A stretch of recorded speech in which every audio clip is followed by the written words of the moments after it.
Oke, assalamualaikum warahmatullahi wabarakatuh. Good morning, everyone. Yeah, today we are going to learn about the difference from stative, passive, and passive voice. Ya, coba di sini ya. Coba kita carikan contoh daripada passive voice yang kemarin sudah kita pelajari.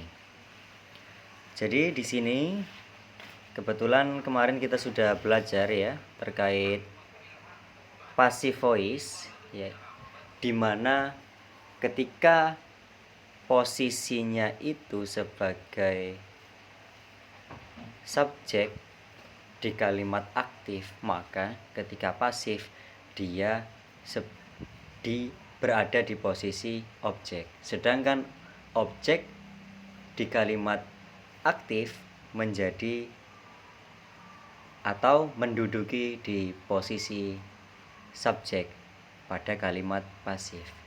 Sebagaimana contoh yang ada di sini ya. Coba dilihat ini di simple present, reporters write news report. Itu dalam kalimat aktif. Ketika masuk dalam kalimat pasif, maka di sini kuncinya yang kemarin sudah kita pelajari adalah to be dan verb 3. Jangan lupa untuk ditambahkan by, biar di sini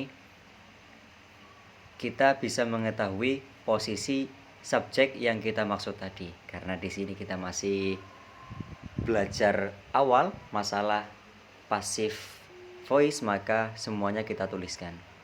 Jadi news reports are written by reporters. Ya, di sini are written by reporters. R-nya di sini dan written inilah yang merubah posisi dan membedakan antara aktif dan pasif. Ketika di simple present, write menggunakan verb 1, sedangkan ketika di pasif ditambahkan to be dan verb 3. Jadi yang tadi artinya reporter menulis berita baru atau laporan baru, ketika di pasif maka laporan baru atau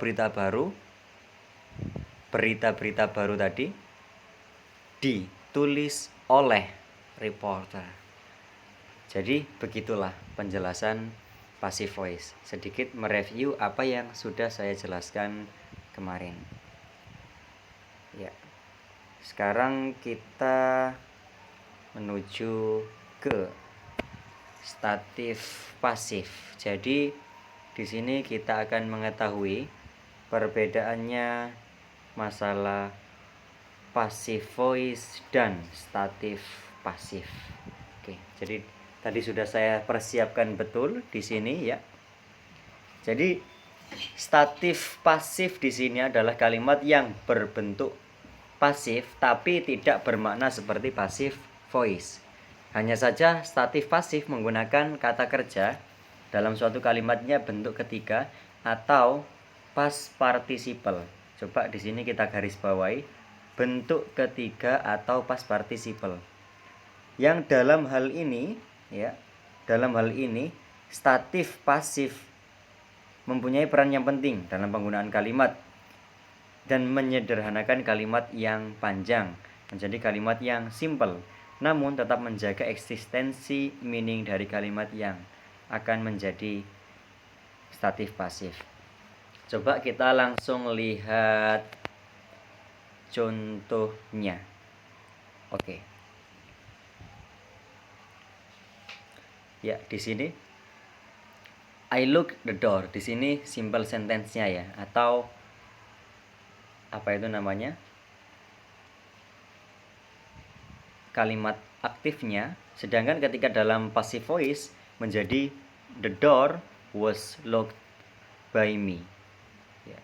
Sorry, ini ada yang salah ini tulisannya di contoh yang kita buka. Ini pakainya locked gitu ya, lock.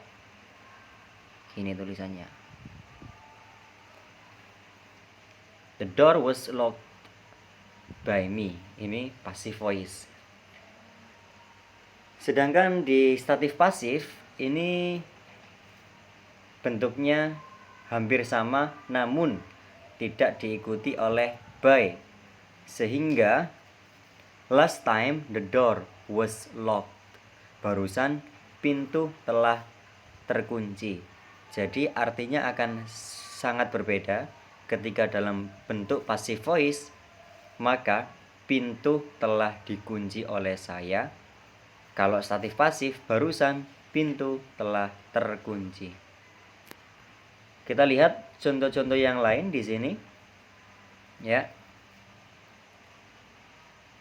Yang B ini biar kita lebih mudah memahami.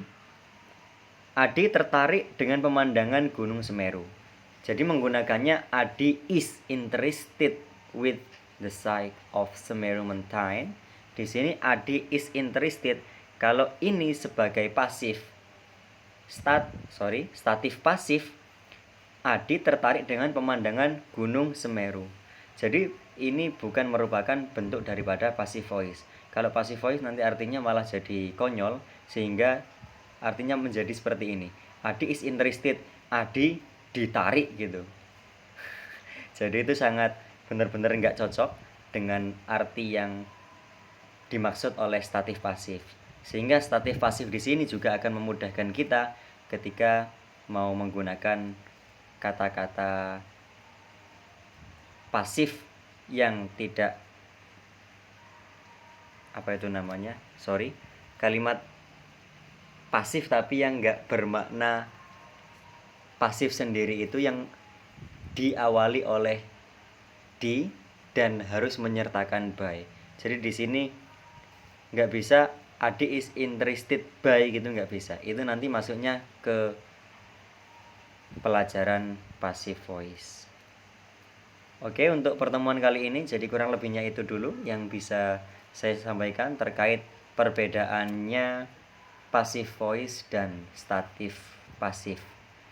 Di sini juga ada beberapa statif verb of passive. Jadi be plus statif verbs yang berarti be annoyed di sini jengkel atau kesel. Be amazed di sini terkagum atau terheran. Be based on didasarkan atau berdasarkan. Be addicted kecanduan. Be associated terkait. Be confused with bingung dengan. Be bored bosan, dan masih banyak lagi ini kalimat-kalimat yang masuk dalam bagian statif verb of passive. Jadi yang tadinya Adi is interested with, ya, Adi is interested with the sight of Semeru Mountain, itu bukan Adi ditarik gitu ya, tapi Adi tertarik dengan pemandangan gunung dengan pemandangan Gunung Semeru. Oke, untuk sementara penjelasannya sampai situ dulu. Thank you very much. I hope you can understand well about this lesson. The last I say, wassalamualaikum warahmatullahi wabarakatuh.